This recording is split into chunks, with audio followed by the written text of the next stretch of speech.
Le travail dans le conventionnel, on était obligé d'utiliser énormément de produits chimiques, comme le désherbant et comme les engrais, et qui étaient régulièrement lessivés. Donc de toute façon, on était voué à mourir et à disparaître, comme pas mal d'agriculteurs dans notre coin.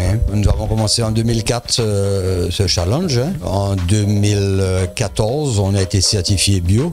Notre combat, c'était pour faire tous nos produits chez nous et être complètement autonome. Sinon, le challenge n'aurait pas pu se passer puisque les produits coûtent très cher.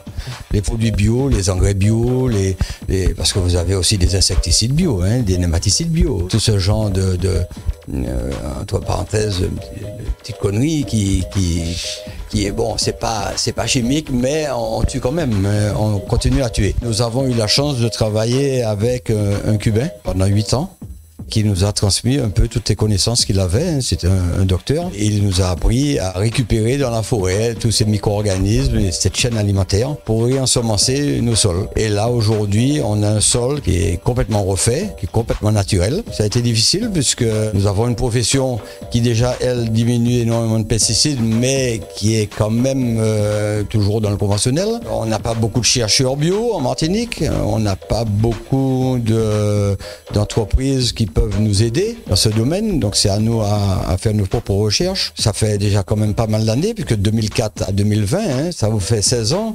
où nous avons commencé à diminuer nos pesticides et aujourd'hui on est complètement à 0 pesticides et avec une autonomie quasiment complète. La seule chose qui nous manquait, c'est un peu d'azote et un peu de matière organique. Nous avons un poulailler bio, 6000 poules pondeuses, qui vont nous faire à peu près 5800 œufs par jour. Et surtout, ce qui m'intéresse, c'est 1,4 tonne de fientes de poule. Là, on aura bouclé la boucle sera bouclée et plus rien ne va rentrer chez nous.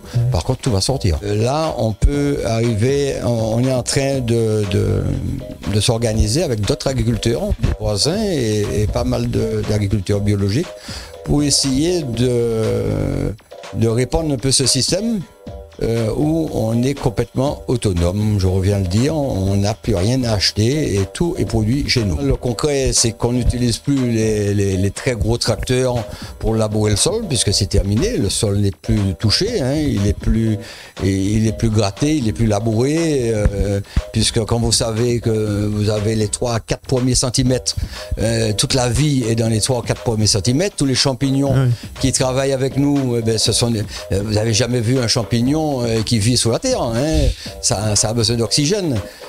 Et quand on laboure nos sols, tout le travail qu'on a fait pendant combien d'années, on le détruit, puisqu'on l'asphyxie, on l'enferme, on l'empêche de respirer, et donc on recommence une nouvelle fois à recréer encore notre sol. Donc là, on a moins de gazoil, moins d'achats de matériel qui sont énormes et tout. En plus de tout ça, on a un lien avec le personnel qui est énorme, puisqu'en agriculture biologique, comme on n'a pas de produit systémique qui va tuer, puisqu'on ne tue plus rien, puisque nous avons les auxiliaires qui se débrouillent, qui s'arrangent entre eux pour régler leurs problèmes. Nous avons besoin de tout le monde, donc de tout le personnel qui va se balader partout et qui va observer et qui va voir pendant leur travail, va observer et vont voir certaines choses qui sont bonnes ou mauvaises. Et donc on a des réunions régulièrement et chacun apporte la pierre à l'édifice. Et c'est ça qui est intéressant. C'est qu'on arrive, on a un personnel, non pas un personnel qu'on paye point à la ligne. C'est un personnel qui fait partie de cette chaîne, comme dans le sol, la chaîne alimentaire. Ça, c'est une chaîne de l'entreprise.